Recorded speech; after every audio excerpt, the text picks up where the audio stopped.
think it's time for you to have your lysergic acid. Drink this down and...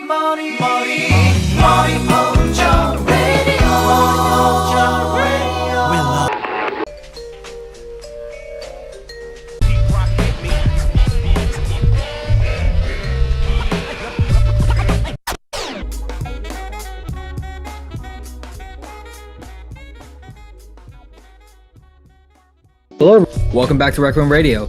You have myself, Sola Requiem, and my co-host, Hazy Dialects. Today, we have a special guest and our newest member of the team, Mr. Crafty Scales. He currently does power scaling videos, and he's really passionate about his content. I'm glad he's going to be on our team. Hey, Crafty, you mind introducing yourself for us? Of course. As you already said, I'm Crafty, or Mr. Crafty Scales, and yeah, I have my own channel. Again, it's the name of it, right? I just post, what's it called, power scaling content, man. I just try to be, I do debate, I guess, discuss, mostly do it to mostly not for the thrill of, oh, I want to just debate you because, no, I do for the thrill of, like, I want to defend my own points, you know what I mean, right? But besides that, I try to be like a nice, chill guy, I guess. Oh, and I'm very thankful and happy to be on this team. I'm looking forward to like doing, making it grow bigger. Anyway, thanks for having me on this episode too. Yeah, no, it's a pleasure to have you on, and it's good to have you as a guest. And like I said, again, can't stress enough, member of your team. We love your content. We love your channel. We love what you do and you post out. We're going to be having a season 3, episode 1 in the future, which is going to be covering the other members on. But for now, it's just going to be solely on you. So shout out to Liminal Meadow as well, because he does a pretty good job of thumbnails as well. But we'll discuss that in a different episode. But for now, like I said, it's on you. Thanks again for being here. And I just want to say real quick, yes, Liminal Meadow. Thank you, one of my great friends who makes all my thumbnails. Check him out whenever you can. He's amazing. Going on to the topic, can you explain to a novice or someone who's not familiar what power scaling is? What is it? What does it refer to? So power scaling in layman's terms is essentially just like measuring or scaling. It's literally named the power of a character, but not in the sense of like, then you must define what does power mean. I guess in power scaling, there's like a lot of like, excluding like talking about abilities, since that doesn't necessarily need to be power scaling, right? I feel like power scaling can be separated into many of like different categories, but usually it falls around how hard can a person hit, how destructive is it, and how fast they are. Will it be like combat, reaction, or even like traveling to place? Like, hey, if the Flash can travel through time at so speed, but like this little this little robot from a little kid's show can like go faster than time itself, even though he didn't go anywhere. Who knows, It really just is measuring the power, and it ranges from anywhere from like technically 0 dimensional, which is essentially something that the only way for me to explain it simply, not take a whole video length, is just say, you viewer, right, watching this, you'd be beyond infinitely and excessively greater than that. If you want to feel better about yourself, just think about that. There's 0 dimensional beings out there you would be like a god in comparison to. But like, and then like you get some regular stuff, so like, who knows, like characters are gonna blow up a planet, like, or who can maybe like eat stars, like on some, I don't know who eats stars, and like gag characters. I don't know, that's like a trope. Or then you have stuff like people who blow up universes, or even higher than like the highest, well, just technically higher tiers, but like characters like outer versal, which is like usually somewhat. There's so many different definitions, but my definition for outer versal, which most people agree with, being beyond any spatial or dimensional access. All spatial dimensional access would be like low outer. Essentially, like you have any dimensional access from 1 to beyond infinity. If you can get a grasp of that. Yeah, so it seems like a pretty tight-knit community. When would be your guess when it started forming? Like, was power scaling always a thing, even before YouTube, or would you say it like blew up recently because of certain channels maybe, or certain topics or debates? What's your thoughts on that? So, wait, were you asking like how did I get into it, or just like in general, like how the community in general? How did the community form around this? So I'm gonna be honest. I would say I'm a, if anything, a new gen scaler. I'm not like, I haven't been around people like Aeroflame, Seth, Chuck, etc., right? So I don't think I'm the best to talk about the history of power scaling. I do want to say though, from what my own experience that I've seen, since I do prefer a lot of the older day videos in my own, I grew in a sense I grew up on those videos where I don't really, the newer day videos aren't as appealing to me. Like I think they all come down to the same formula, which I'm not gonna lie, I probably follow that formula. I try to add something new, but like I probably follow the same formula too. It works, but like you always want to be different. But like I feel like the scaling community now is revolved around how can I argue my character beating yours just cause. Like there's no, like, some people, I don't want to name drop anyone and get flagged, but like I do know there's a lot of people who just want to argue their character to whatever just cause, regardless of like narrative, and not even just narrative time, just the actual going on. Like actually I'll name drop this guy, I don't like him, Igneel, probably don't know him, but like he wouldn't make a scale, which for a while I agreed with him, one because I didn't have enough time to like research it, nor did I care, but it was like saying like Meliodas is inaccessible speed, but actually one of my friends, he actually showed me, right, that, so this person moving in stop time, right, but actually was stated like the chapter before, they didn't actually move and stop time, they just thought time was stopped. I'm like, man, you really just like was ratting, which it's a term we use. So I'm like, so I think nowadays the community's kind of devolved into like, I want my character to be this strong, so I'm gonna disregard context and narrative. You know what I mean? Yeah, that makes sense. And one more thing before we go over to Hazy to ask you some questions. What would you consider was the thing that inspired getting you into making your own videos and your own opinions, commenting, taking less of a sideline approach, more of an active, making your own content? No, for me or Hazy? Oh, for you. And then we'll go over to Hazy to ask you questions. Oh, sorry. So, I guess what encouraged me, I'm not gonna lie, this sounds, it's like this, I'm gonna get, I know people are gonna say I'm a Dragon Ball tard, which I'm not. I love Dragon Ball, but like my first, I guess, introduction to power scaling was watching Frieza destroy Vegeta, Planet Vegeta. That did it. I was like, damn, he blew up a planet with his finger. Now it says that I was interested in like, oh man, how strong are these characters? Who does that, right? And I want to say a year or year and a half before I actually made my channel, I would just have like a Google Notes, right? I would like write down my own stuff, like, where I scale this character, and I didn't have a challenge that did it just cause, I don't even know who I was doing this for, because I didn't have Discord either, or there's no one to talk. I didn't have anyone to like debate. I just did it just cause, right? Then it hit me, you know what? I want to make a channel, because a lot of times I know there's Seth drama, but Seth, Chuck, Clyde, all those type of people, right? They like, in a sense, inspired me, right, to make these videos, right? It's like they're, even Broku, he actually is a big inspiration. If you guys know him, he's really popular. What's it called? So yeah, that just like inspired me to do it. Now I do have to say I have privated and listed some of my very first videos. I'm still trying to do that because I don't want to go back to that era. I call it the pre-1K era. I don't want to go back there. It's a depressing era. It's like the dark ages.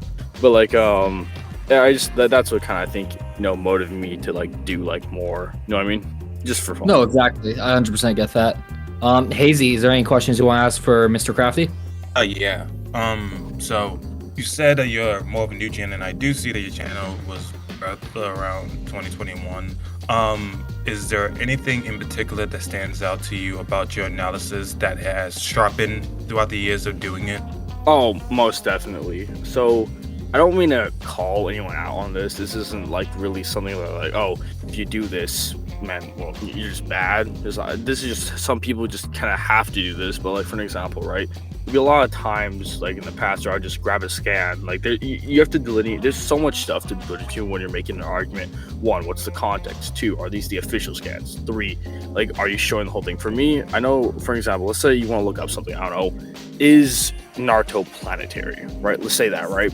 I'm gonna say you have like a 50-50 chance of you would see the scan of like the Ten Tails chakra being compared to a planet. I'm not saying it is, I'm saying for an example, right? Most of the time when they see that, right, that's not like the whole scan, it's like a cropped photo of it, right? I would always just grab those, oh, that fits my argument, right? Now I like to just go, it's like I've read or watched most of the animes and mangas before I make the video, because I want to actually like be in depth on the context. Like I would leave context out a lot of a lot of stuff, and also I think I would just say things that I didn't understand, I would just like, I would appeal to like a tiering system, which I don't appeal to any system anymore. I like use my own logic or understanding, because like I like to study most science, like most stuff when you're including when it comes to like power scaling you would need, right? I like to study that just generally. Even before I even started power scaling, I've always was fascinated with science or stuff like that, you know?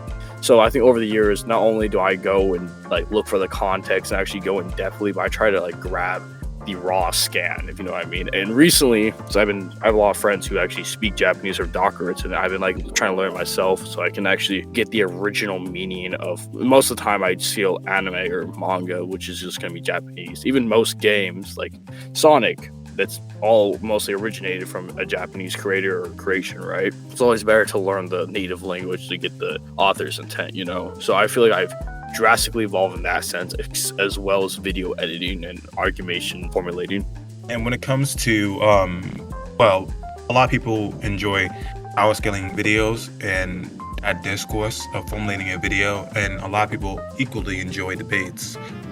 Could you explain to people in terms of like the environment how drastically different those two are? Like if you're about to engage in a debate or make a video, like how drastically different is that for most people, or just for you in person? Like how is that experience different when you're engaging with those two things? So in my experience, I think it's different as night and day. It's not always the case for this, because there's like two types of, there's like a few more than one, but like I like to delineate between those two types of videos when it comes to power scaling. One, you have the person who's just arguing like he was debating an opponent, so he'll just, you know, it's not, in most of those cases, they're not that much appealing, like to the, like, it's not like good. The editing's not always the best. That's not their fault. They're not trying to do that. They're trying to make an argument, and it's a fact, right?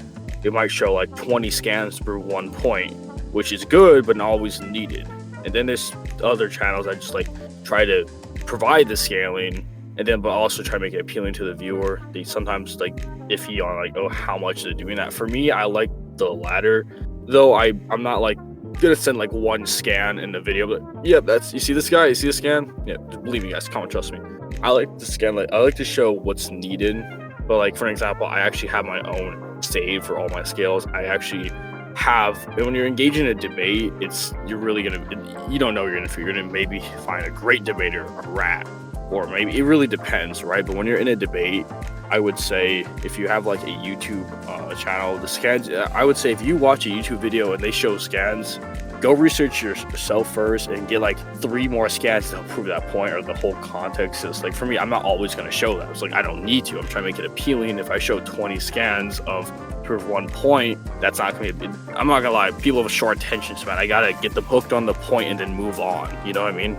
Another question I had in regard to that, what would you say is one of your biggest pet peeves as a content creator for your own videos? Would you say it's that, like trying to get your audience's attention, or people just like peanut gallerying you? What would you say it'd be for you? I would say, okay, I hate YouTube comment section. I hate them. I swear. I fucking hate them, because like the reason why is like we were kind of talking about before the recording. There's this one person, right? He made a whole Bible verse, right?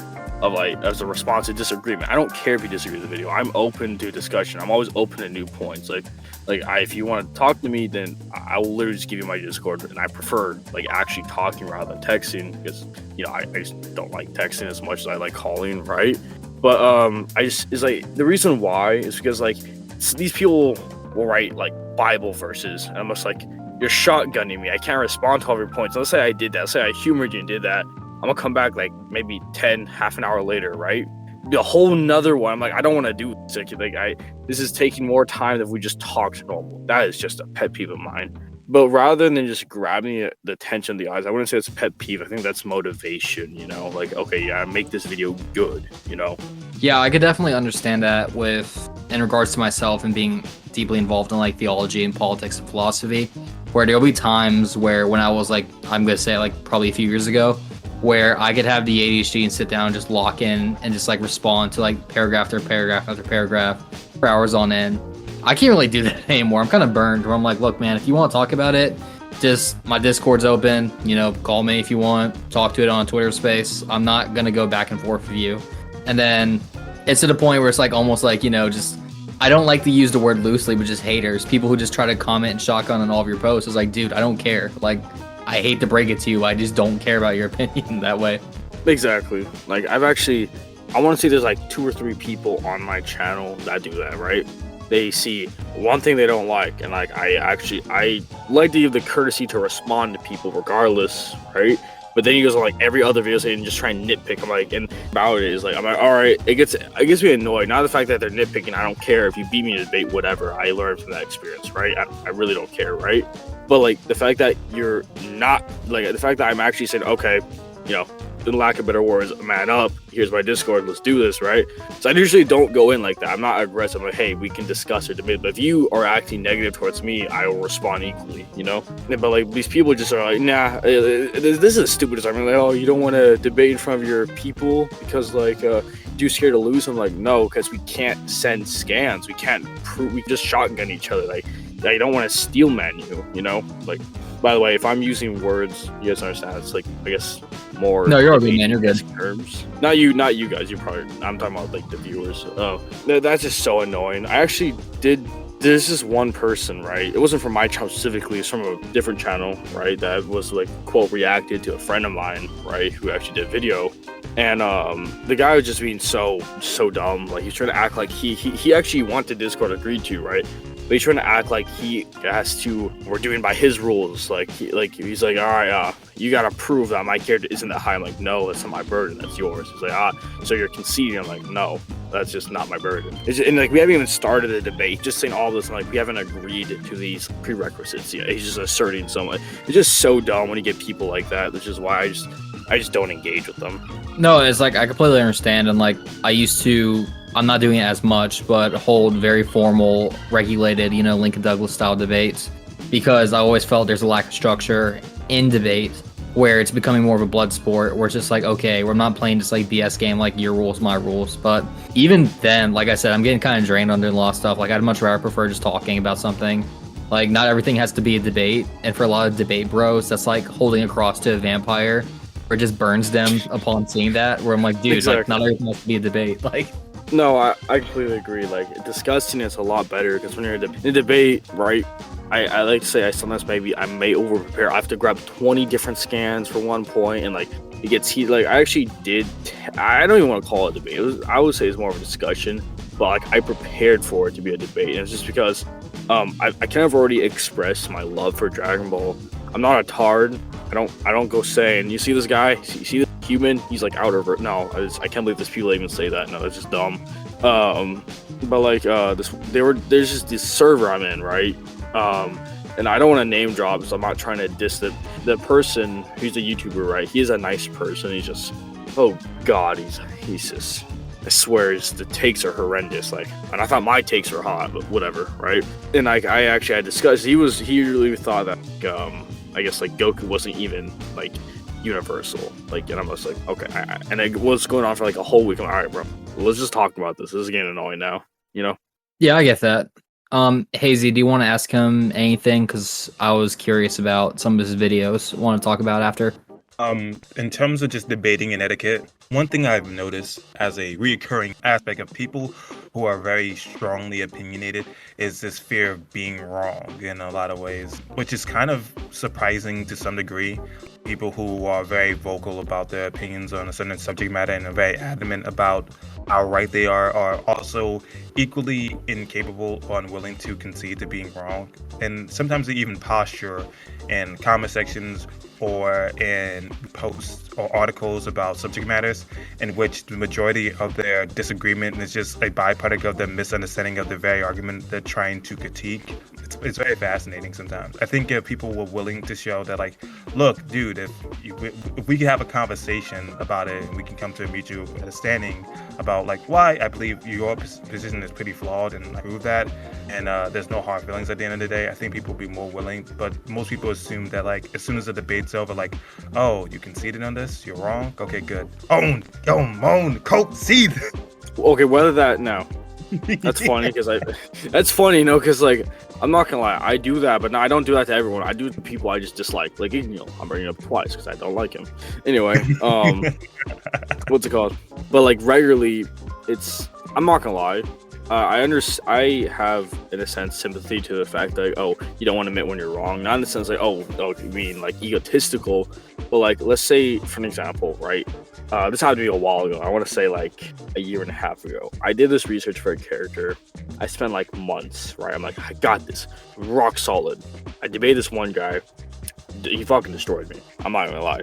I admit, like, imagine if you took so long formulating your arguments in the sense like okay, this is like this airtight. No one's gonna be able to poke through. So then this one guy, he gets a laser and just shoots through it. You know, I understand that, but like I understand, like I feel like the main problem that comes is people don't want their character to be lower than they thought. Like Jujutsu Kaisen, for an example, it's like my top 3 favorite verses, right? But ever since that Mach 3 statement, I gotta admit, a lot of people got like denial, right? Which I was one of them. I will not lie. I'm like, nah, this doesn't make sense. You know, these guys are like grabbing bullets, like, you know, whatever, right? Which, to be fair, it's only one time, but whatever. And I understand where like you don't want your character to be that weak. You want them to be stronger or as strong as you thought they were. And I can understand like having that like bringing down on you, especially if you've done research for a while, right? Like that, I understand why I don't. But like I feel like on the flip side, which this is why I try to be. I admit I don't do this all the time. I'm not some like saint of scaling or debating. I'm like I'm not gonna lie. I get heated. I don't like to, but I do. Well, like what's it called? Like I think it's better. What I'm trying to do is like, if there's something generally wrong with your argument, be open to criticism, you know? And the best thing to do is just don't lie to yourself. If something is off, don't use it. Like this better half today, right? I was doing research for a character, right? And I'm like, oh, God, I got all this stuff. What this feat would scale to. But then I'm like, wait a minute. Is this feat actually what it's supposed to be? At the research, it wasn't. I'm like, well, shit, back to the drawing boards, you know? Another thing on that too, your argument, it's okay to have a bullet bite here or there for consistency, even if you don't like it, but you shouldn't be eating a whole plate of lead for breakfast, lunch, and dinner during like an argument. And for people wondering what the term bullet bite means, it means when someone brings up an uncomfortable hypothetical or scenario for your argument where you support, where you just gotta like, for consistency, be like, fuck it, yeah, full send, I just have to support that. You shouldn't do that for like every single minute point, basically, because then it just becomes very distasteful and disingenuous. No, yeah, I agree. Like, one of the funniest instances of this was during a vegan debate where someone was saying, "Oh, so you think that eating animals is morally okay?" They're like, "Yeah." They're like, so what's the delineation between human being and animals? And they're like, well, intelligence. Like, well, some human beings are mentally handicapped, but you see these people as okay for slaughtering and certain countries. So like, well, yeah. He's like, okay. Would you think that would be okay? Like, you can do whatever you want to them. No moral action is prevented. Like, even like taking advantage of somebody who was mentally disabled. Is like, well, the intelligence is comparable to like a cow. I'm like, there's no reason to fight this. Like, what's happening? Yeah, I agree. There's someone you just like, that's when you get stupid. Yeah, I think the worst bullet bite for me in a debate was over morality and is it okay to subject your morality upon others? And I was going against a guy who was like really full-blown like consent-based morals. As in anything that, you know, someone does, if you do it without your consent, it's immoral.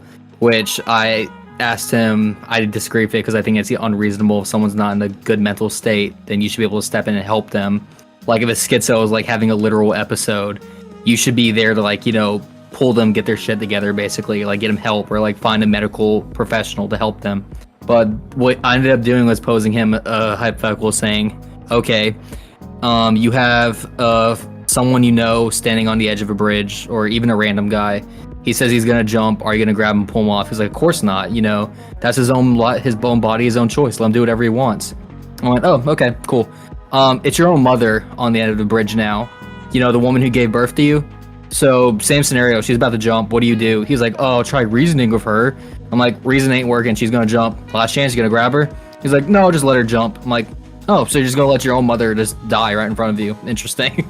But it's just like the bullet bites. I'm like, dude, just come on, man. But yeah, it's quite humorous. To both of these, I just want to point out that the person was just simply asked would it be okay to eat these people? And then he added on that, no action against them would be immoral. This would include some things that's like getting sexual gratification from this, and which is why I was like, he just added an additional bullet that he just didn't need to bite. Like that's what perplexed me about what he said there. And even in these situations, in something like an anarchist conversation, I imagine framework, you're like, so you think freedom in this situation supersedes someone going through a psychosis episode where in the right mind they would never engage in such self-destructive tendencies or actions. So it's like, it's interesting to like have to deliberate that sort of moral quandary. So it's for I was going up against like an Ayn Rand objectivist, and their whole shtick is basically consent-based morality, where it's like absolute for them. And my general rule of thumb, if anyone approaches you with like ideology that's like absolute on everywhere you look, that just means my burden of proof is 1% to break it. Because if even 1% goes through, then your ideology is no longer absolute and faulty. But sorry about that. Let's get back on topic with power scaling. I just want to say I completely agree. I know I've been at I can't recall times where I've been at the other end where I'm the one that has to bite the bullet, but I know for damn sure I was like that, especially in my past. But that did remind me of a time. Third time's a charm. Igneal. This is gonna be a funny ass like. We have like a count how many times I mentioned him, right? I've debated him so many times, but like what's it called? I was debating him on whether. By the way, his bread and butter is the same thing. I was debating. It was actually this is different. I was debating him on it was some like Seven Deadly Sins character, right? And I was using like a Black Clover character. If anyone's watching that, the hatred between two verses when it comes those two verses when it comes to power scaling, right?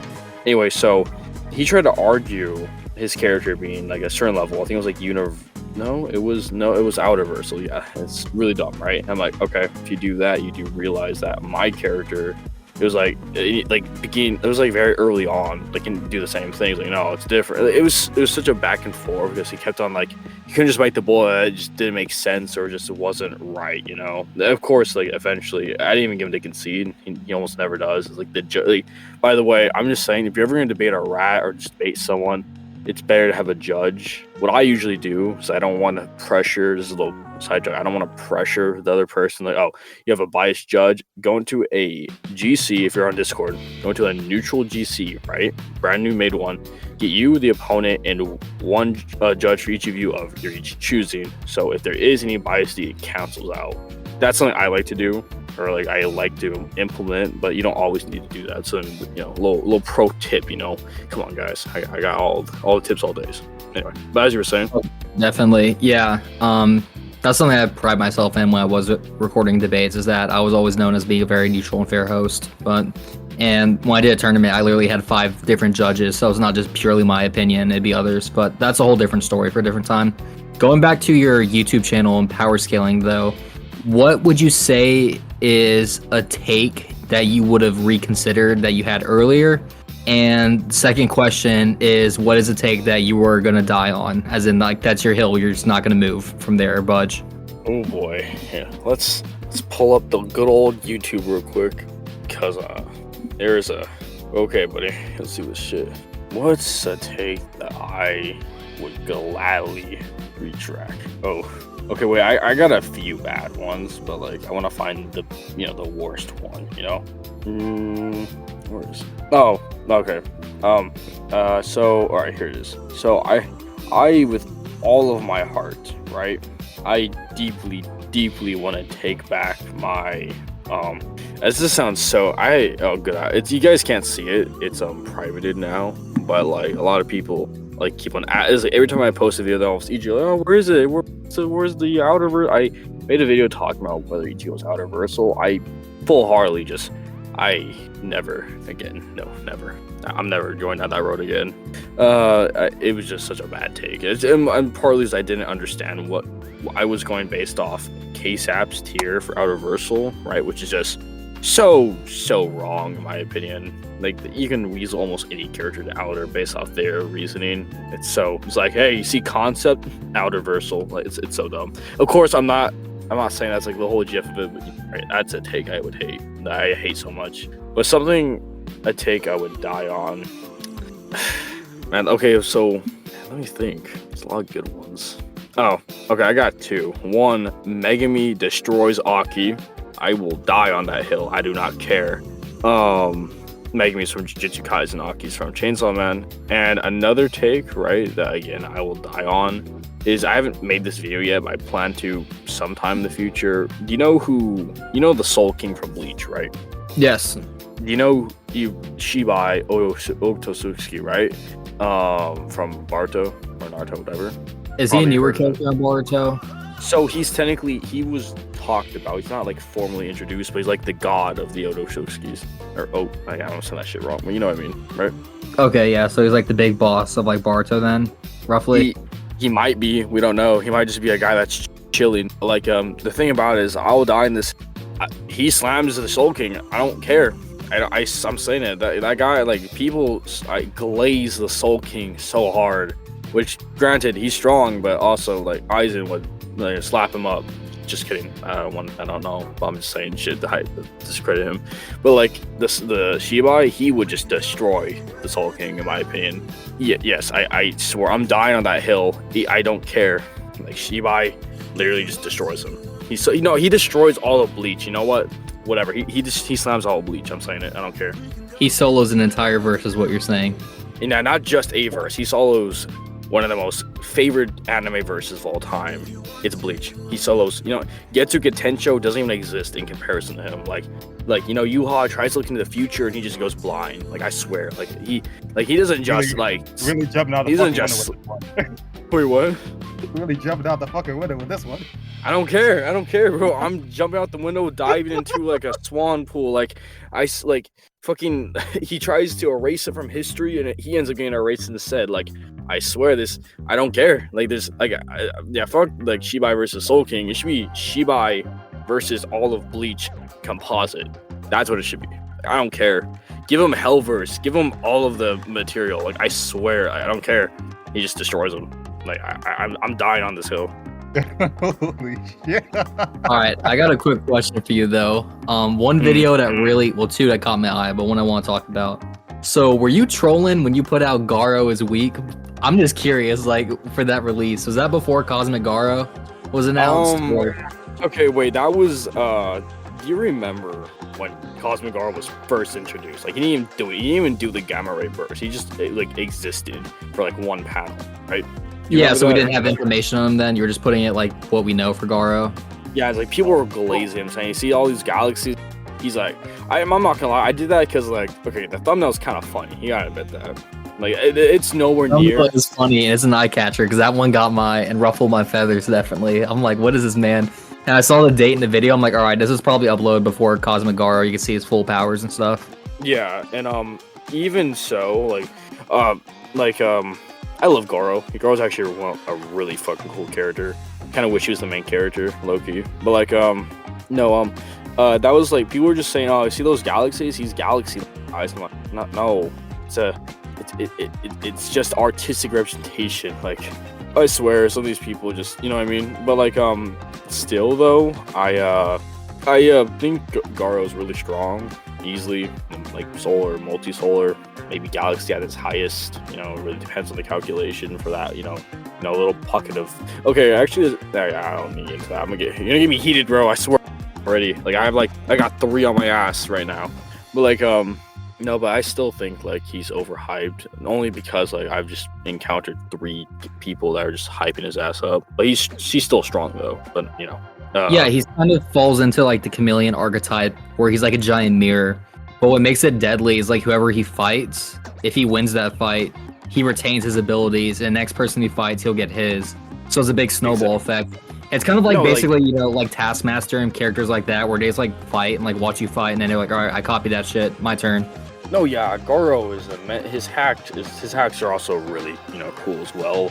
It's just I never had a problem. It's just his scaling. A lot of people dear God, people were trying to say this is guy. No, I was telling you about the guy at the beginning was trying to debate me on this, right? It's supposed to be perfect Cell versus Garo. I think Cell wins. I think he slams, honestly. But like this one person was trying to say Garo's universal, and they use this. There's just one. That's not even from the manga. There's just one from this one random website. There's this like thing where it shows Saitama. It shows a little stat pool and it shows strength, infinite, high universal. I'm like, that's it. That's all you have. That's kind of what I don't like about characters like Saitama, where I don't think it's fair to put him on like a comparison thing, because like that's the whole shtick or joke of the character. So when I see videos, like I saw one that was retarded. It was like Saitama versus the Incredible Hulk. And for people who don't know, Saitama is One Punch Man, and the whole shtick of the manga and animes, he's really a regular dude that became a superhero, and anything he fights, he simply punches it once and it's just gone, deleted. So it's kind of like you get a joke character almost, which is fine in his own universe. I was like, oh, let's throw him against these other people. I'm like, well, it's not really fun. It's like, he's gonna lose, or I mean, he's not gonna lose. Sorry, he's gonna win every time. Like, you don't really beat him, type thing. I mean, that's just a gag of his character, but that doesn't mean he'll win. Like, if you get like Saitama, I think is pretty consistently multi-solar system galaxy level right now. I don't You can say it best. You get him a stalemate. Like, if you get him up against like another Toon character, it's kind of like he'll be in a situation like Immovable Object versus Unstoppable Force, where it's just like pointless. It's like, all right, you can stalemate him at best. I mean, he's like Toon Force in comparison. I think I would like Saitama is more like he's essentially strong, but the narrative is not actively about him ascertaining some new level of strength. The certain levels of strength is more or less to guide you and direct your attention towards just the environment that exists with a character of this nature. That understood. In terms of assert scaling and abilities, like sneezing like a planet and like sneezing like the surface level of a fucking planet away, and the ability to go into different time periods is definitely exceptional levels of feats. But I wouldn't say that makes him like a Toon character, a character that is if you being like scaled. Yeah, mind you, I'm not calling him a Toon character. I'm just saying he's very gimmicky, as in that's the whole. He's a gag character. That's what he's a gag character. Yeah, but like I do have to say, like Saitama, like he's so overhyped. Like besides Luffy, I think anyone in the big three beats him. I'm saying I don't even think that's a hot take anymore. Like that used to be like 3 years ago, but not anymore. I think you'll understand that. It's just, it really depends. If you get Saitama, like, especially now, it's like he has this whole like he's so weird because he has no powers, but he has some stupid resistances too. Like it's pretty weird. Like that's when the whole, I think, gag of him being so strong kicks in, But like what's it called? Like, I swear, like I don't want to say Saitama fanboys or any One Punch Man fanboys, because I used to say that, but like now I hate Ryumu fanboys. I'm not Ryumu, he's planetary. I'm saying it again. New hot take. Interesting. Yeah, one thing I found interesting about Saitama, though, for spoilers if you want to skip the next 30 seconds, but he fought against Cosmic Garo, and Cosmic Garo tanked a serious punch by him. And for people who don't know, he's not even trying 99% of the time. Like, that's the whole point of One Punch Man. He hates trying. So for him to like throw like, all right, this is me being serious, and Garo still gets up, to me, I'm like, oh shit, like now there is a power scaling here, like, because he just makes your hit. Because like he had to get stronger. Like Saitama's adaptability, he had to get stronger to fight Garo, and then Garo kept on copying, but he couldn't copy enough, which I just want to say, that is by far, I cannot wait for that shit to be animated. God forbid when it gets animated, those animators are going to be, what's it called? Like, I pray for them. I pray for the animators, yeah, I pray for them. Yeah, but like, what's it called? I do have to say though, that's the best fight on One Punch Man, because it showed us a limit Saitama has, but he can it was just amazing. Just like Saitama actually, quote, going all out. I know people say, no man, he's something. Yeah, okay, sure. He still was bleeding though. We see blood get knocked out of his face when like Goro punches him, but still, you know what I mean? Like, he was trying. Like, that's the point, he had to get stronger to beat him. Yeah, I'm looking forward to see what goes on in the future, because I believe like in the most recent leaks, Saitama's gonna be fighting like the concept of God, which I think is absurd and insane. I want to see how he does it, but it's like, hey, if the manga director could like pull it off, then good for them. Like, that's just crazy. No, yeah, I completely agree. Like, I didn't know about that, man. But if he's fighting God now, holy crap! By the way, I just want to say I really hope Saitama gets to Universal. I think in the context will make sense for him. Like, he's fighting God, you know. Yeah, because again, spoilers. They kind of hinted, it's not confirmed yet, but like the whole reason Saitama got his powers wasn't because he actually did all his workouts and stuff. It's because God is literally just bored. And he's like, all right, I'm gonna give some to you. And then he saw Gar. I was like, I'll make this interesting. I'll give some to you as well, because he was like getting bored. So it's kind of interesting to see, like, you know, it's basically man versus creator now. So I want to see how that goes down.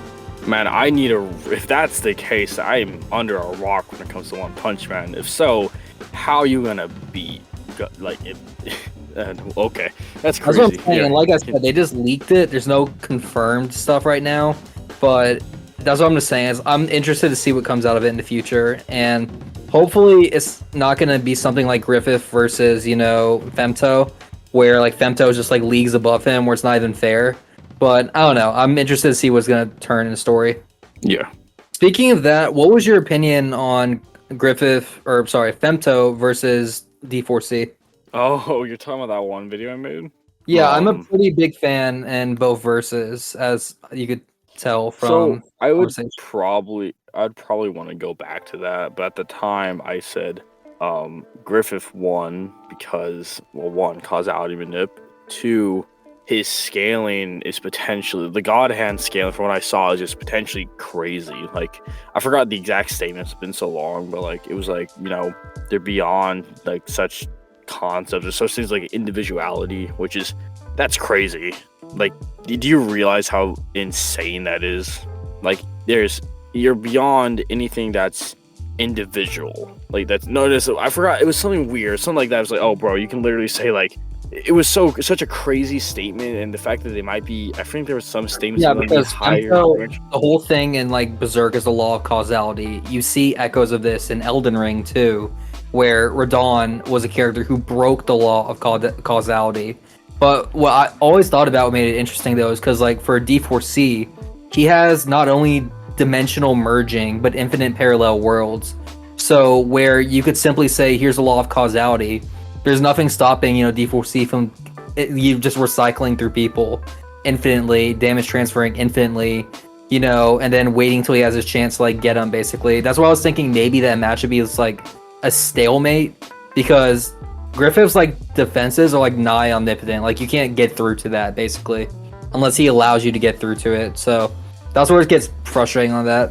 I would just say, I remember my argument was like Griffith was way too strong for D4C or, you know, Funny Valentine to damage consistently, right? And eventually that causality minute would just kick in. Like, what if D4C tripped and snapped his neck, or I don't know. I forgot. I said something. That's why I said he wins. But like, I probably would say I might want to revisit that a little bit more. Especially the editing was not that good video. The thumbnail was amazing. Like, yeah, I thought it was a very interesting concept. But me personally, like I said, I'm a huge fan of Berserk. I'm a huge fan of JoJo. Same as Hazy. Like I just felt like that was more of a stalemate, if anything, because both of them were just so broken in their own ways. Where, like you said, like Griffith has law of causality. He has the the Belmont manipulation, where he could literally connect it and like get anything to go his way. It's insane, like the hacks both of them have. Exactly, they all have some. I can more agree it being a stalemate. But I would have to, you know. By the way, that thumbnail's peak. I have a joke with Liminal, right? That like, if there was a thumbnail I could eat, I would eat that thumbnail. I don't even know why. It looks good. I don't know why. Just like if that was on a cake, like that was with the cake, I would eat that whole cake. You know, I don't know. It looks like a good thumbnail to eat. That's the only way I could describe it. That's like, I don't know. That was our interaction with the thumbnail when he made it. But in terms of this is a question I always wanted to ask, because one of the things I find to be the most concise way to put it is that sometimes I look at power scalers as trying to figure out conundrum. And during your time of evaluating different characters, what was one of the biggest hurdles or conundrums that you came up in a versus? Like, what was like one of the biggest hurdles in terms of argumentum that you had to come over in order to like convey your stance on either side of this discussion? I think I want to give more than just this one because this is like something I've just been doing for a while, but I want to give like a different one because this one I'm not at the start. It was a lot harder to do, but now it's pretty easy, is a lot easier. But like if you're a fan of Jujutsu Kaisen, you know about Yuki's black hole. Essentially, I do argue that the god tiers in Jujutsu Kaisen are planetary. Not like the black hole is a main thing of it. It's not the only it's the main thing, but it's really hard. I don't see a lot of people like to argue that no one scales to, which initially like no Yuki herself doesn't. But I would always argue people like Tengen, Kinjaku, or above, which they are god tiers by the way, do scale to it. And there's just a lot of like disagreements on that side. I think anything Jujutsu Kaisen is just so much I gotta work around, because because it's really hard. It's like, for example, Kenjaku tanked the black hole per se, right? But like he used an anti-gravity technique to like survive it halfway through.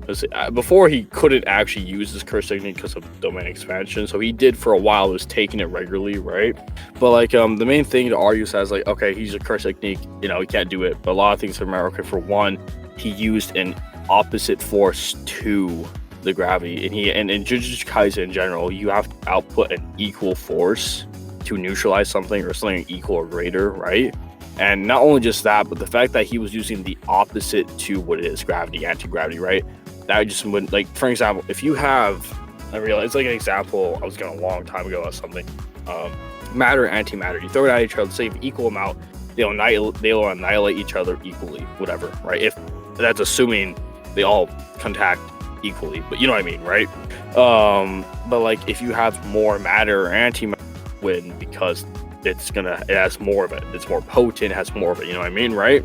So with that just already helps the argument, as well as like the nature of Jujutsu Kaisen, as well as the fact that he could produce. It's just a lot of stuff you have to argue, which I'm a lot better at now, but at the beginning it was just so hard to like just thrive on that, So I would meet so many people that just don't like that idea of Jujutsu Kaisen being planetary, which I understand. It's kind of weird.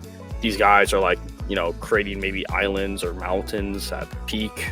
All of a sudden this person like spawns a black hole, and like you're like, what the fuck? You know what I mean? And there's other instances. Oh, go ahead. No, continue.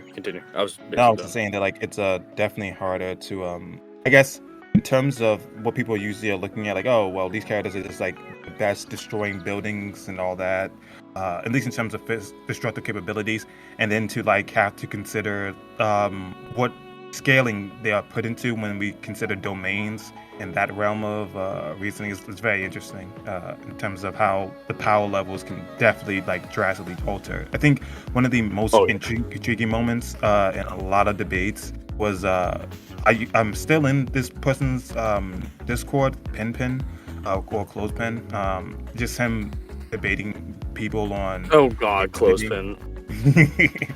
He's a cool dude. Oh God.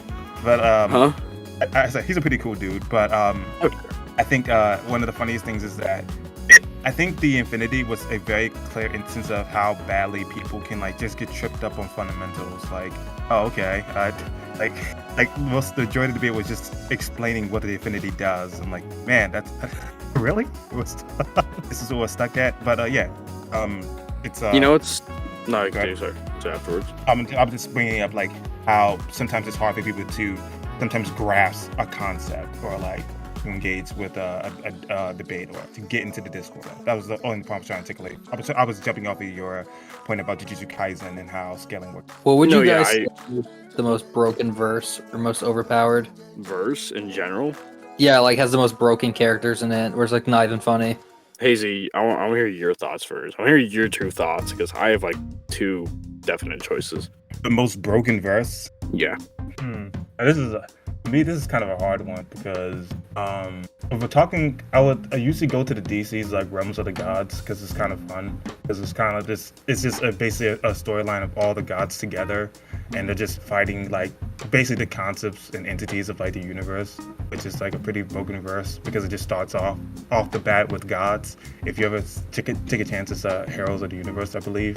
It's pretty fun reading. But if we're talking like anime, again, that's a hard one for me. I think I had to sit on that for just a bit. But if you guys want to engage with that one. Yeah, I don't know about anime, but Broken Verses, actually anime, I would say Magi. I'm not saying it's the most Magi, but like in terms of general, I would say it's either Journey to the West, The World of Darkness, or any Cthulhu mythos. Like, I think those are just indefinitely the most broken verses, just period. Nailed it right in the head. I'm a big H.P. Lovecraft fan. Oh, For yeah, me, I mean, actually, I love H.P. Lovecraft so much. I have a copy of every single one of his novels and hardback. I'm been a big fan of him. Yeah. Yo, slide the scans, brother, and I'm sure. Yeah, I got you. It's just me at the library just scanning like H.P. Lovecraft, these thick ass books. I'm like, yep.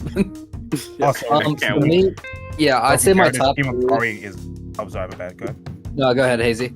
I was just bringing up that Kimagari is like a pretty broken character altogether, but I find it funny that like when I really started to get into love, like, Kimagari in terms of like broken characters, he's up there, and then there's some characters who like are aware of the fiction. So I like those debates somewhat because like then people try to like see how those characters would fight against characters like the Darkest Night or like As We Are, Mr. Superman, or the other one, the one that's a fusion between Ultraman and the most purest heart Superman. It eludes me right now. But suffice it to say, I really love Lovecraftian because I was under the presumption that Cthulhu was the top of the tier, but he isn't. So I was just like, Yeah, Cthulhu is like bottom tier near. It's kind of bad. Like, there's a whole image done of like the family tree of the Lovecraftian mythos. He's like the great grandson level bottom tier because the older they are, the stronger they are. So he's not as powerful as other groups, which is pretty interesting to think about. Solo, correct me if I'm wrong. I know a lot of people like to think that Agatha or whatever. A lot of people think he's the strongest. From like, I remember talking with a friend of mine, Optimize. I think also other team member, your brother, right?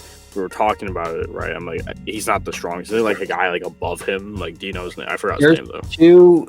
There's a miscommunication in the language because H.P. Lovecraft likes to make weird names. So there is a god in the universe called Agagoth. It sounds something like that, Agagoth. And it's like the breed mother that creates a lot of these things. And her whole shtick is that as long as her entities are alive, she lives. And then there's Azathoth, who is the all-being, the blind god, basically. People say Azathoth is the strongest because concept of reality itself, all these things are purely a dream. As in, everything we're doing right now is all in his head, like, and when he wakes up, like, it's just, everything's gone, it's just wiped out, all universes, everything. Like, the concept of something becomes nothing, basically. It's almost like reverse creation, so that's why people say it's so powerful. It's a crazy thing, like, he's the only character in any verse where he's literally thing is that he turns, it's like a reverse god of, like, Christianity, where instead of creating nothing to something, he does a reverse where it's like, I turn something into nothing. There's no matter, there's nothing. It's like zero, basically, which makes him like so powerful. But I just love concepts like that because, like, I actually, a while ago, I had this like idea. I always thought about making my own story, right? My own little novel, whatever, fiction, auction, whatever, right? And I had this idea of like the Grim Reaper. Essentially, he wouldn't be the main character, but like the Grim Reaper exists, right? But like the Grim Reaper would be the first being in existence. Not just being, but the first thing in existence. And his existence would cause concepts or anything. Like, for example, when he moves, movement was created, but the sound from him thumping on the ground would create sound. The ground would be, something like that. His actions would create concepts, would create everything, right? It's funny you mentioned that because I don't know, like, this may be my Catholic seeping in, but John Milton's Paradise Lost is a story about, the Garden of Eden and everything from like Lucifer's perspective. And one of the great battles, like the rebellion from like, the fallen angels to heaven, Saint Michael was on the front line against Lucifer. And upon striking Lucifer, he invented the concept of pain. I'll repeat, he invented the concept because he hit him so fucking hard that, like, for an attorney, he just felt the pain. I'm like, what the hell? Like, you get whacked so hard. It's like, yep, we need to invent a whole concept just for you from this one event. What happened? That's funny, actually. That's hilarious. Actually, that's kind of similar with something like I do my thing. Well, I was thinking about doing, right? For Grimm, because he didn't really take the form of like a skeleton-esque thing, right? I wanted to make like would prowl existence for a while, get bored, take a nap. When he wakes up, the gods would exist, right? And I have this idea, which I know this isn't true in every mythos, but like in most cases, gods are just assholes, pricks, frat boys. That's what I like to think of them as, right? What's it called? So they start trying to bully him essentially, right? And he just like puts his hand up to like stop, right? But he's just so overwhelmingly strong, he accidentally like rips off their arm or some shit, right? And you have to remember, pain, fear, nothing that didn't exist until that instant. The fact that he invoked it, it existed. And then like I want to make this whole cool thing like where he just starts, like the guy's bleeding out, right? And he just starts sticking his hand in the wound, right? And starts ripping him apart. Not because like, oh, want revenge. He's just so grim, that's what I like call him, so infatuated with the idea of life and death, which he likes. Like I have the idea of like him saying like he kills the guy, but like you know how for example most Greek gods wear togas, for an example, right? Yeah. I want to make it where he just so brutally murdered himself, all the blood would leach into the toga and it just turned black. Like how he has a black cloak, right? That's how much blood he lost or something, Anyway, what's it called? And I just had this he had like a whole speech when he puts it on, right? It's like that's when his form is starting to change into like something skeleton-esque, where he like has this whole speech where he says he apologizes not to the god but he apologizes to existence. He says, I'm sorry, I created something with no equal, which was life. And then he says, I am death. And then he goes on a murder rap. Then he goes on like I don't want to say murder, because he's not murder would not qualify what he's doing. He's giving an equilibrium to life, starts killing beings not at random. Like he has no bias, right? Like I want to make some montage from killing some random. Only gods exist, morals don't exist yet, right? Because his mortality didn't exist yet, but now it does because he killed a person, right? But like I want to make it like, even this is sound messed up. I would always love like gory shit, but we even see like this poor. Don't if you guys laugh, you're getting canceled at this shit. So don't laugh, no one. But like what's it called? Like you would see that this like poor god essentially it's like a single mother with her little kid, right? And like it just looks like Grim is happy. They're like, oh yeah, hey, you're bringing some balance, and then Grim just punches a hole through the child's head, just kills him from his life. Why? Because death. Are you making it where he's like a malicious character, or is he a character that's like more of a force of nature, as in he simply is not moral or immoral, he's just like an amoral thing, basically, like he's a concept. Amoral. The thing I had the idea is like, why is he punching a hole through a kid's head then? because death is equal, who's to say why you don't die and why that kid dies. That's fair, I can see that. I mean, this isn't possible, but I wanted, and you know how perfection doesn't exist, right? Supposedly God, which I am Christian, which I think we both agree that God is in our views is perfect or whatever, right? Yeah, an all perfect, all good being. Exactly. And I always had the idea like, okay, that would exist, right? And of course, there's no other perfect being, but Grim would be the second only perfect being. In the sense is, I want to make the idea that perfection isn't being nice. It's I can't describe it because I can't describe perfection, but I would try to depict Grim as perfect in a sense. I mean, like like what you said, amoral character in a sense. I can't physically do that, but that's what was my intention, And then but like a bit of an idea, I think it'd be a cool spin-off is that you have him. I don't want to say becoming an anti-hero character, but like realizing like what he's doing and all stuff like that, and just trying like to stay out of things. And then you have an antagonistic character, like let's say Lucifer, if you will, or a version like that, who does what he does, but he does it very sloppy, and kind of have it as an a professional has standards type, persona, if you will. I think that'd be new. Yeah, that sounds interesting. Actually, I never thought of it like that, because Lucifer, my rough draft, what I always thought about Lucifer would exist. He'd be a force, right? But I always had this pinnacle that besides you could say like God, death itself created like this action, because you could say like death is like inherently like viewed as bad by the gods, and then therefore this guy was created as a causality consequence. I don't know. You can play around with it. That sounds like a cool idea. Exactly. I'd definitely read that. I like writing short stories as well. I just don't publish any of them because they're for myself. But I got probably around 12 stories. I actually may share with one eventually once like we start getting on the ground running, because I got a really good one I finished. Oh, I would love to read them. I love arts and works of arts. But just to end off with that little thing, Rim, right? Just to end off and move on, right? Don't like, take too much time, right?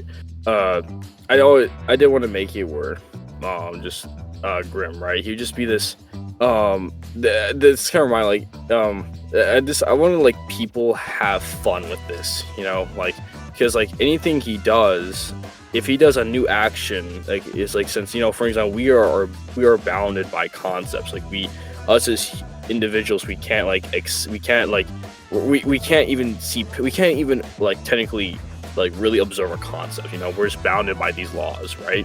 I always thought it'd be a cool like Grim though isn't bounded by it because they just get created because of him. So I want to do this one thing. This guy was fighting him, and the first time in ever, right? He caused him to do something new, which I don't even know how to do. I don't even know if I ever went through this where I wouldn't even know how to do that. Like, I don't know how to create something new. You know what I mean?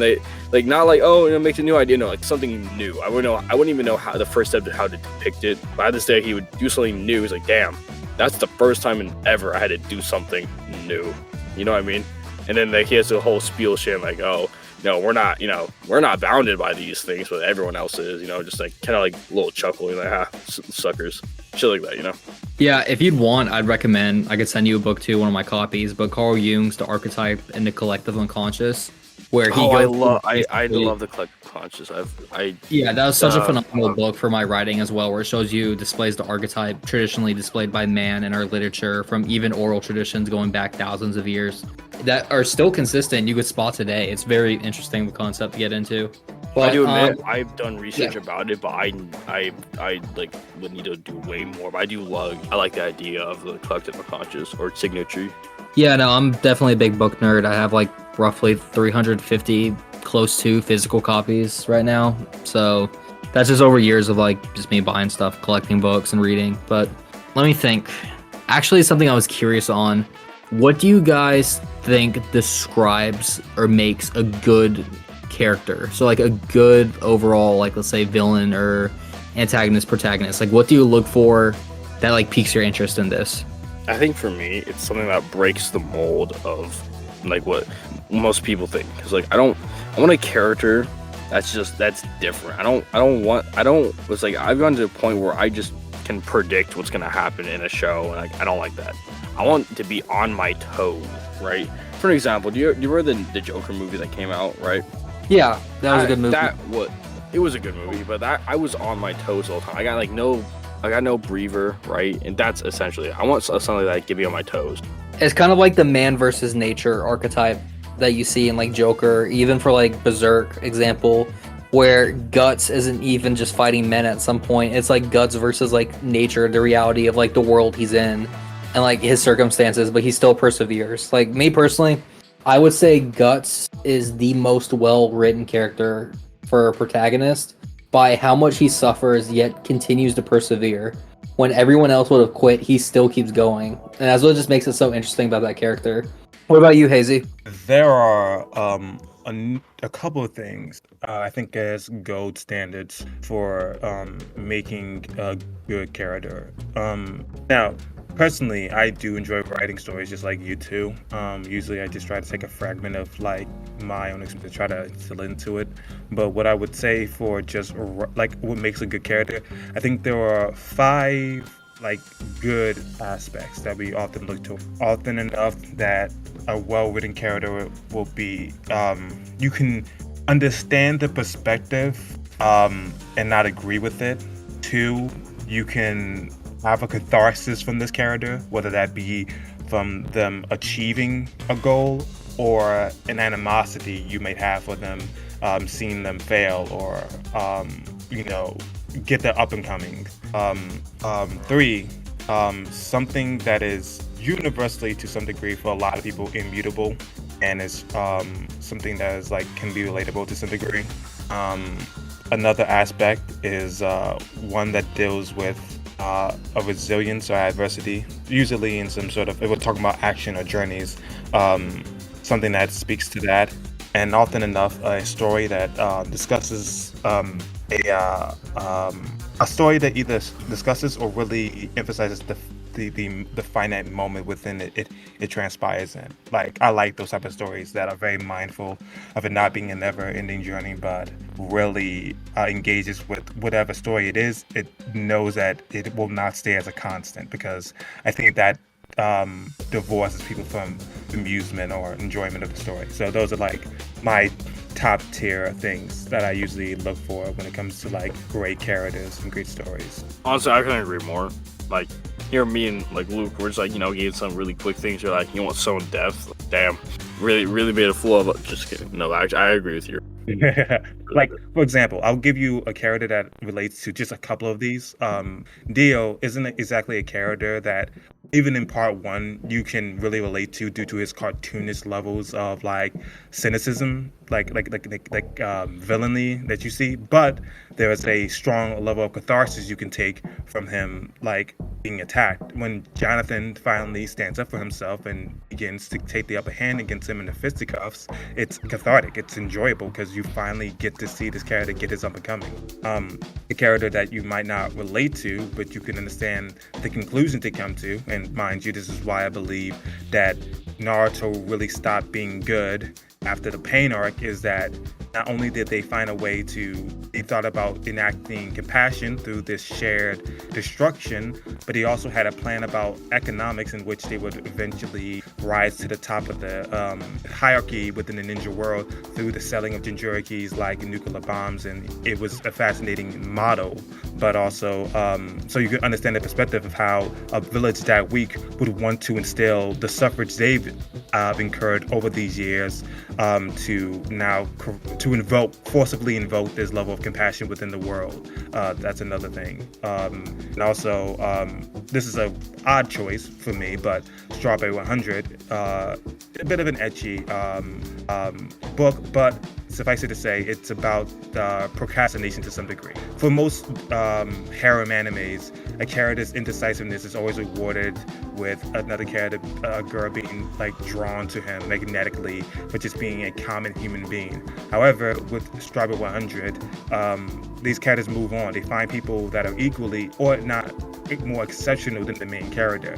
He starts to lose these girls, whereas most stories would make it a bit of a paradise for the character to constantly bask in his indecisiveness to choose one of these girls to be with. This story, he loses out on the majority of his selection and the girls that could have been his partner due to his unwillingness to decide. And that is a fascinating story because it tackles the notion of, finite time and, and it urges the reader, as much as the main character, to be more decisive about life and the choices you make. So those are some of the things that relate back to some of the notes that hit for me for making a great character. Definitely seeing, I don't know, I'm a sucker for seeing man persevere over insurmountable challenge, where it's very much reminiscent to like classical medieval literature, where you always have the knight in shining armor going up against a dragon. And if you think about it, the knight would not be a knight if there was no dragons to slay. There's no evil to fight against. He's the light into the darkness.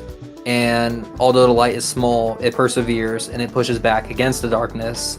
And to me, that's just a concept I've always really enjoyed in literature in general, especially for going back to what I was saying, characters like Guts or even Beowulf. People like that is just very fascinating to me, seeing how they move forward. God, I haven't heard Beowulf in a long time. Oh, if you want to do something really fun and look up how much the English language has changed, Beowulf is officially the first ever English translation, or not even translation, the first ever English literary piece. Get a copy unedited of how it is and try reading it. Try sitting down and reading it. It's almost like a completely different language. You're like, holy crap.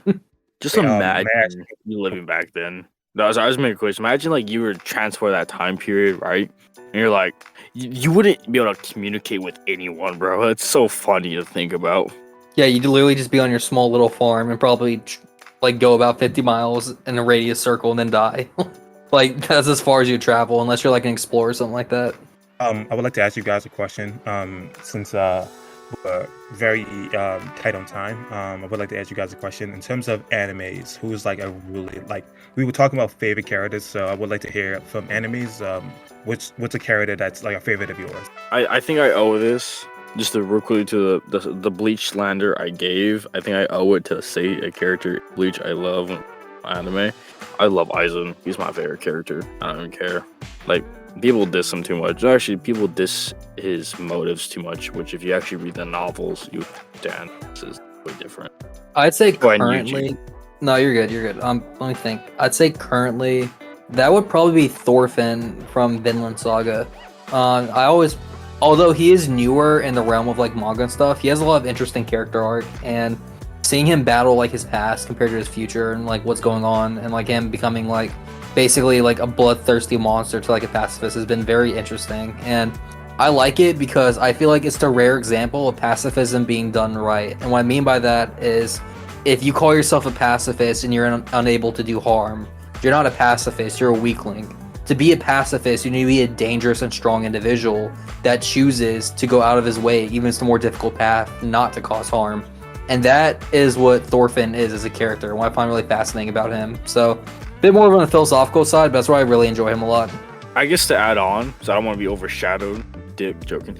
Actually joking. Like, why I like Aizen is mostly because of his motives. A lot of people like think, oh, wait, actually, what do you think Aizen's motives are? You can be brief. What do you think? I could ask you too. Hazy, it's been a hot. Wait, what's this? Sorry about that. I'm only rereading up to the. I've been rereading most of it to get back up to the Blood arc, but he for me it was almost about being like a higher being. I'm not quite sure how much that really wraps around to the explanation later down the line of who he is, but but like the thing that makes it kind of interesting is him trying to reach like Nirvana. That's as much as I ascertained from his journey up to that point. But what would you say for those who are like haters of Aizen and being, the funniest part actually, I didn't, for a long period of time, I didn't watch Bleach because of all the filler arcs that were going on, which didn't like help out it. Like, but I will say that Aizen, somebody posted a gif of Aizen getting sentenced to all these years to like basically to be, and then he just talks shit. He's like, oh really? He's like, they're like, that's it. Your fucking sentence has been increased. That shit was kind of funny. But, it is. To be brief, like you said, Aizen knew, if you read the novels, you understand this. Aizen knew about the Quincy's. He even knew about Yuha. He knew about everyone. He knew what this was been. Aizen, the reason why Aizen wanted to become the Soul King, not because like, oh, big power, no. He wanted to be it because he was disgusted about the fact of how the Soul Society is. God, what was that? Sorry. He hated the fact that the Soul King did nothing. He hated the fact that the Zero Division would allow this, and he knew the Soul Society was not strong enough for the Quincy invasion. So he took the burden. He explains a lot. He took the burden on himself because he was like, all right, I'm gonna make my own Soul Society. I'm gonna do something about this. I'm gonna actually, not just be a watcher, but a doer, which is why he did the whole spiel about what is a god, and what's it called? And we even actually see, I just want, like, in all of his actions, if you have to read the light novels, they're all justified. Like, do you remember when, spoiler, well, it shouldn't really be a spoiler. You had 10 years to watch Bleach, y'all. Do not call me out spoilers. Anyway, do you remember when Aizen killed Tosin, right? Mm-hmm. Yeah. Most people are like, oh damn, he just did it because why not? No, it's explained. The reason why he killed him is because in the novels it's explained, right?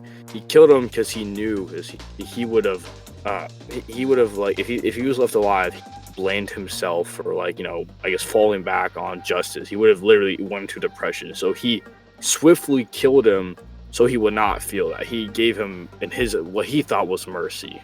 There's a lot of really interesting things like that. Like, Aizen doesn't have a god complex. A lot of people say he does. He doesn't. He wants to be a higher being because he just hates how the society is. In a sense, Aizen. I'm not gonna say Aizen's a saint, but like in a sense, he was a good guy. In my opinion, I would say he was a good guy. And although some of his action might be questionable, but then that brings the question: does the ends justify the means?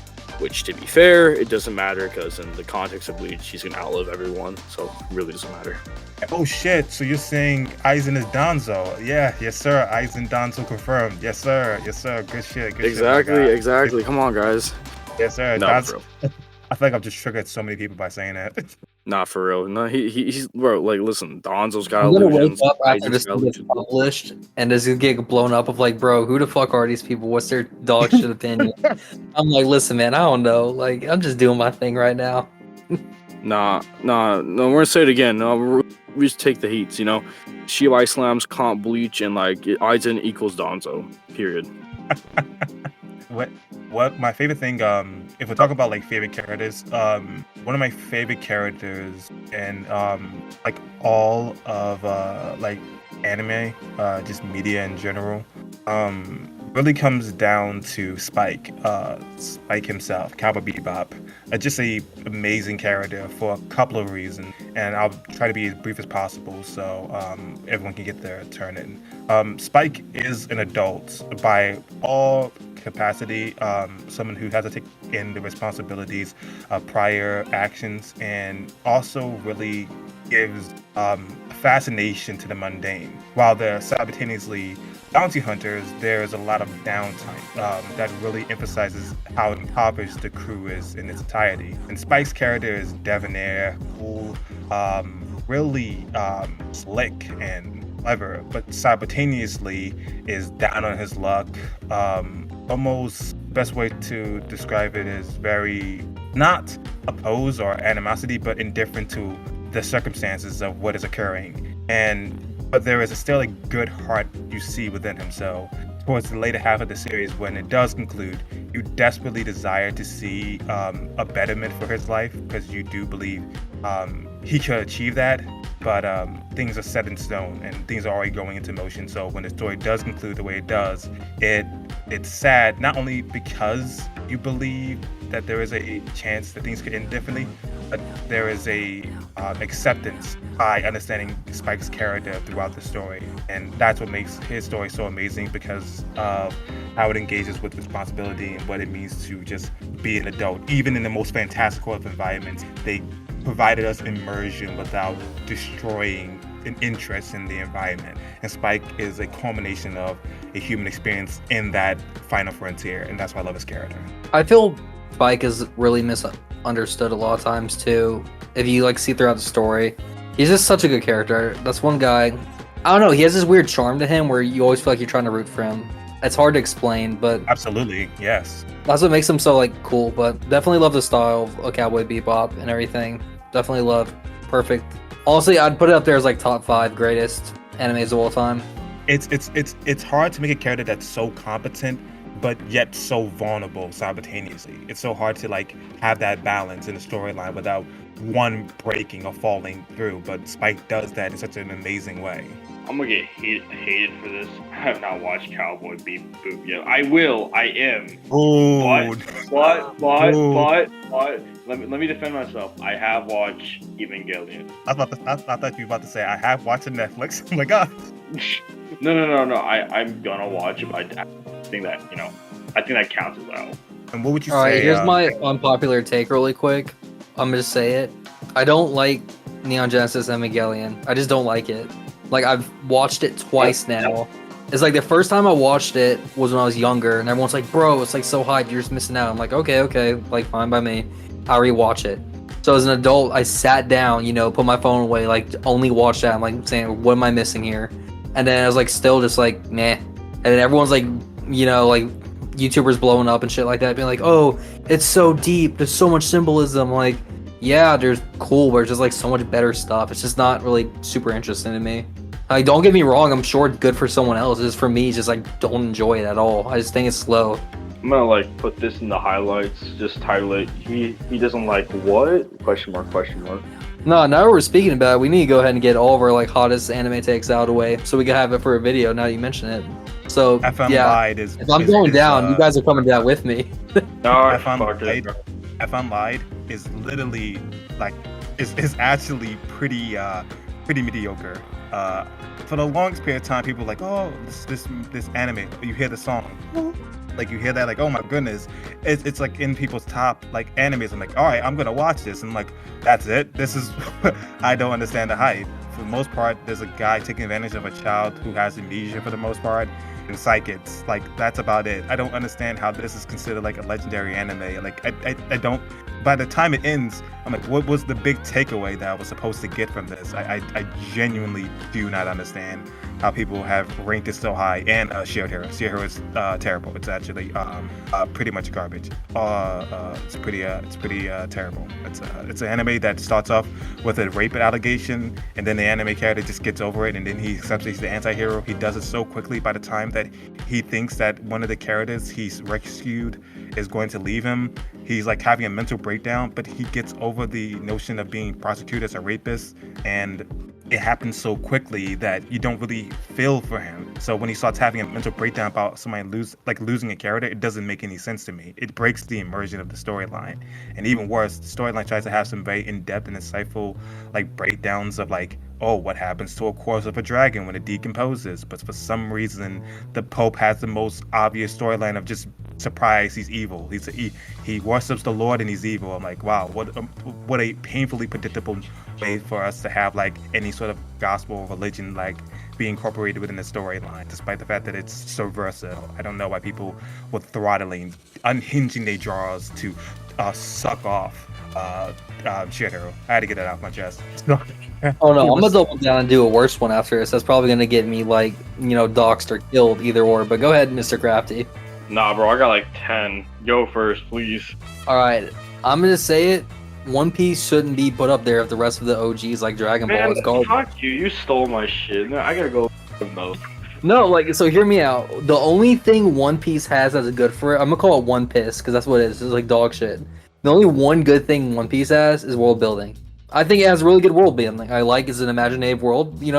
Hats off to Oda for creating that. I think it's very rich in the island's cultures. That's the one good thing I'll give it. All right, now time for the critiques. Like, the pacing, horrible. Worst pacing ever. Like, holy crap. How am I supposed to remember in chapter, 784, some weird reference that was made in, chapter 12? How am I supposed to, binge watch all these episodes? Like, unless you were watching One Piece since you were, literally a child, there's no reason you should be watching it still. Like, it's just boring. It's never ending. It's long drawn out. And 2 is doomed to fail, because here's why it's doomed to fail. Eventually, they're going to come to an ending. When they do, it's been so long of an ending, so long awaited for, the expectations are through the roof. He has to pull a literal miracle out of his ass to make this work, which I don't think he's capable of. He can't do it, just me personally.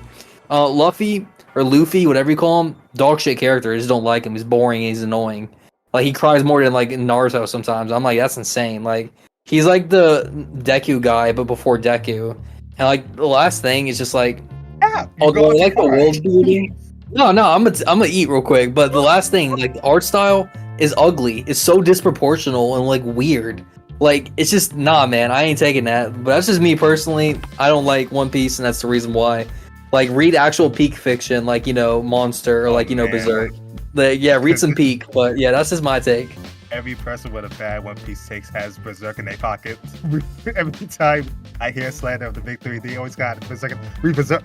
It's pockets. No, for real, it's just better because we're right. It's pretty simple. Berserk is peak fiction, while One Piece or One Piece ain't. One of my hot takes. I'm just gonna say it. The live action One Piece show is better. I'm just saying it. I actually like Luffy. You know what? You're right. That's one thing I should have included. The live action. Yeah, that's right. Cope and Steve, any One Piece fans listening to this. The live action is better than the original anime. Hell, I think it's better than the manga. That's just me. I'm walking down the street, I can't follow y'all. Yeah, I'm just down the alley. Going nuts, bro. Come on. Don't say the actor of Luffy isn't. Don't even say that. No, it's pretty good. I like the live action. I think it's a lot better that that both the anime and the manga. That's just my opinion. Which is crazy because usually live actions are dog, but I think it's decent. Also, I just want to say, real quick before I get into my other takes, in the live action, they really nailed down that the Fishman was black.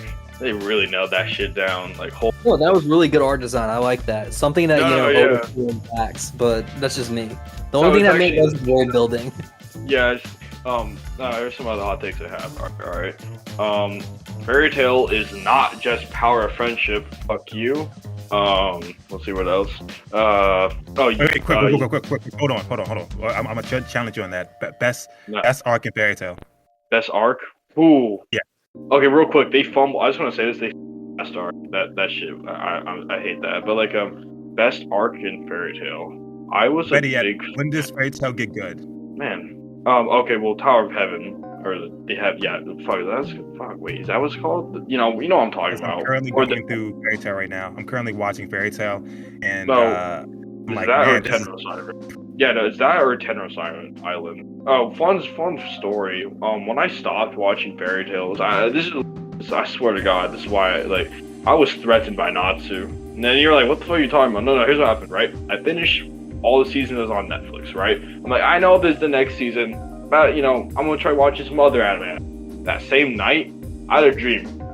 Natsu cucked me. He threatened my life if I didn't finish Fairy Tail. I swear to God.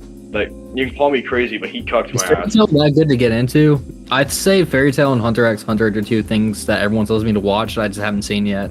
I mean, I can't speak too much on Hunter. Oh, by the way, Yu Yu Hakusho, I'm just saying it deserves to be watch big him out, three. watch him out. It deserves to be big three. Listen, I'm helping it. I'm saying it deserves big three. It deserves that is. I'm not gonna screen and just strangle you. Just be like, oh hell no. No. I swear, Yu Hakusho is amazing. I need to finish it. I had so much Homer Simpson energy coming from me. Like, watch him out. Watch your mouth. No, let's see what other hot takes you got.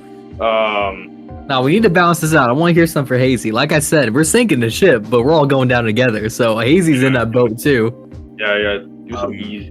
I just want to say for the group, Nagito, Nags, Itachi. What?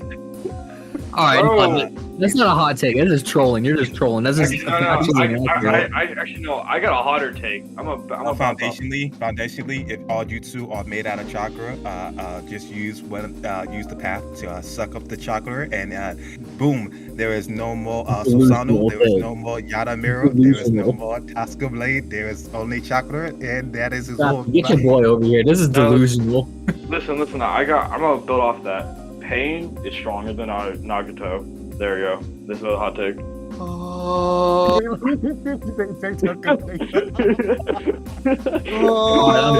I'm back.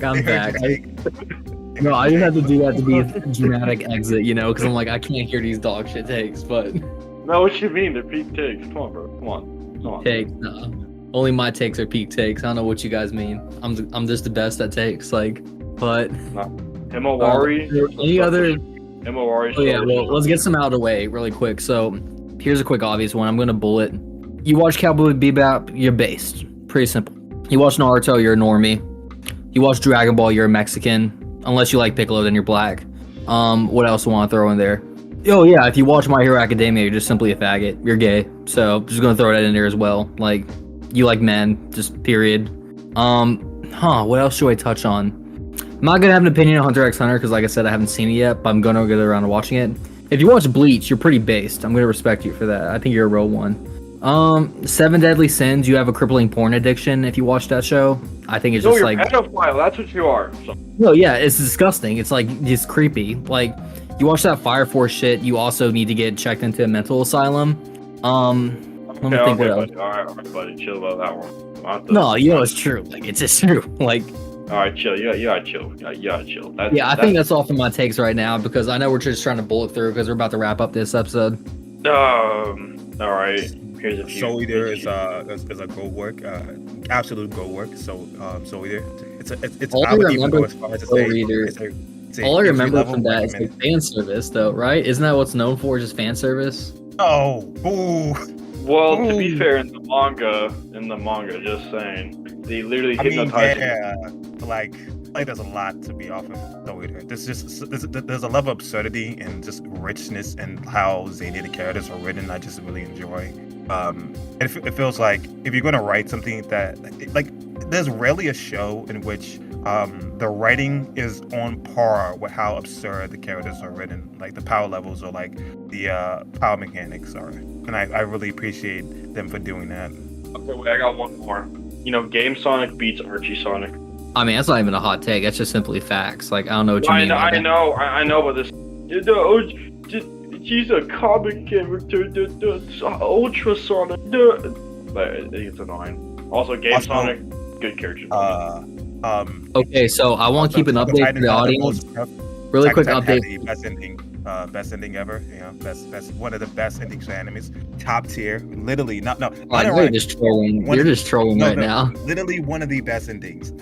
Everyone can totally fight me on that. It's so immaculate. It's so amazing because at the end of the day, the central element that's always been a part of the show is how human these characters are in supernatural circumstances, and that demeanor, that stoic and cold demeanor that Eren Yeager had built up all this time was crumbled away by the broad notion of he's never going to see the success or be able to ascertain the fruits of all this labor. He's basically sacrificed his entire life to live a free life, which is a bit of a oxymoron when you take into account that he had fought all this time to live a free life, only to have to imprison himself in that very same. No, that's why I think it's a good ending. But I wouldn't say it's like the best ending. Like that's putting it up. It's one of the best endings. It's one of the best endings. Go work. Absolutely cooking. Man was. You might as well say like Death Note has one of the best endings. You might as well just told me Death Note has like the best endings. It's insane. Oh my god, bro. Oh, actually, wait, I got one more take. All right, one more. This is for my group that knows this. They get this joke. Sinbad did nothing wrong. Sinbad did nothing wrong, just for the group. All right.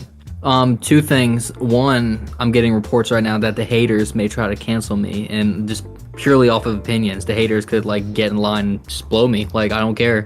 Like, I'm sorry that I'm right. You're simply wrong, and that your life sucks and mine's just better than you. Just it is what it is. Like, I can only speak facts. You know what I mean? It's a struggle, but like, it is what it is. Simply, you just gotta move forward. Like, I don't know what else to say in that. The haters could try, but I ain't going anywhere.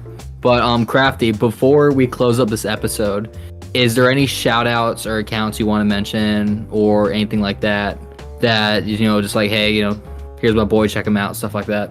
Yeah. I already kind of said at the beginning, what's it called? I said that like Adam or Liminal Meadow. Sorry, name drop. Yeah, I didn't care. Anyway, what's it called? Him for one, he does all my thumbnails. Great friend as well. Optimize and not optimize makes videos. He like posts once a decade, but they're good content. Trust me, guys. Come on, trust me, they're good. And even another good friend, he's been posting soon. I helped him with a video. Go check him out. They're just his channel. This is what it's called. And we gotta give love to Mr. Beast. He deserves it. He's an upcoming channel. I think he deserves all. Like, it's Mr. Beast. Yeah, I heard he's a really niche YouTuber, this Mr. Beast guy. Good luck for him. I hope he climbs his way up the ranks, Exactly. Who knows? Maybe we can have him all, And, man, I would love to, at my girlfriend, but she doesn't have a YouTube channel yet. So, yeah, I mean, it's all good. One more thing, too. Tobuscus, I'd love to have you on our show. You were a childhood, hero for me. If you're listening to this, hit me up, man. Also, real quick, 3 more people. Tempest, Toaster, the Rogue One, and Tyler. Yeah, it goes up to all the people I mentioned. And me. It's up to me. I'm like the best one. Give me your money. Give me the donuts. Come on, guys. Give me the donuts. Hell yeah. All right. That's all from me. Hazy, do you want to say anything? Close us out? No, that's pretty much it for me. Thank you for watching another episode of Rec Room Radio. I'm Hazy Dialects, and it's all in me. Yep. Have a good one. Peace.